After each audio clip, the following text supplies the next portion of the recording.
la prière de ce pharisien, il y a deux choses. D'abord, le pharisien rend grâce qui n'est pas comme les autres hommes, qui n'est pas injuste, voleur, adultère, etc. Et puis, il y a une deuxième partie de la prière du pharisien où le pharisien rend grâce du bien qu'il a fait. Je jeûne 2 fois par semaine et je verse la dîme, le dixième de ce que je gagne. Et il y a encore une purification, même dans le bien que ce pharisien présente à Dieu. Déjà, la première partie, il faut purifier quand tu te compares aux autres.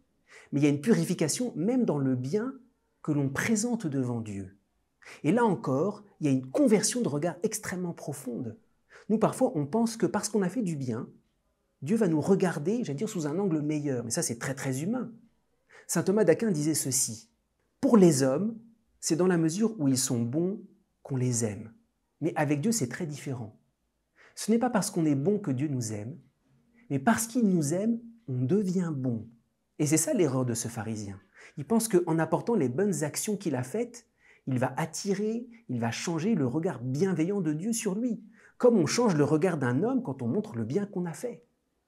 Dieu, on ne peut pas changer son regard. Il s'agit d'entrer dans un regard qui est avant nous. Il s'agit de découvrir un amour qui nous porte, qui porte le bien que nous avons fait. Alors, non seulement, et c'est la prière du pharisien, elle doit être purifiée dans cette espèce de comparaison, mais elle doit être purifiée jusque dans le bien qu'il a fait. Et c'est très important parce que le bien humain, il est très limité. Très bien, il donne la dîme, très bien, il jeûne, mais ce n'est pas grand-chose.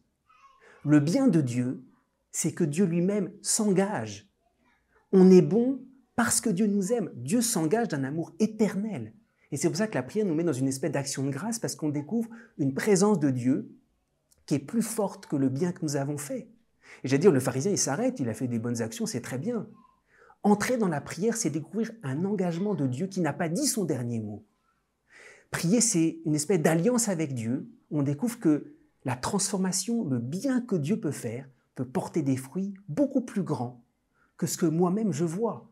Alors, c'est pour ça que cette prière du pharisien, elle doit être complètement purifiée. Elle doit passer d'une espèce de prière d'un regard humain à un regard divin tellement différent, qui est chargé d'espérance. Ce pharisien, il plafonne.